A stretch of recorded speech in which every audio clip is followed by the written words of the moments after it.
So once you log into HappyScribe, this is the home page that you get to. So over here, you can see that this is the home page where you can access out different options like transcribing files, adding subtitles, recording online meetings, and recording audio right here. And you can see the recently added projects that you have as well. Over here on the left hand side, you got your sidebar, which you can go ahead and minimize by clicking on that button. And then you can click on this button again to maximize it out. You can go ahead and click on new to go ahead and create out different projects as you want. Over here, this is the shortcut to the home page itself. And then this is the shortcut to search, which allows you to go ahead and search for different projects and folders that you may have maintained.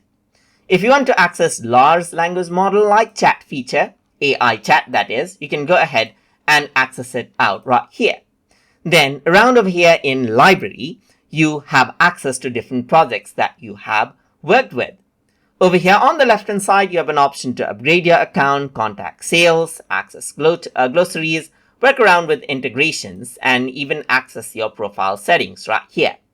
As we actually go ahead and move through this tutorial series, we're going to go ahead and explore various features of this tool to go ahead and utilize it effectively.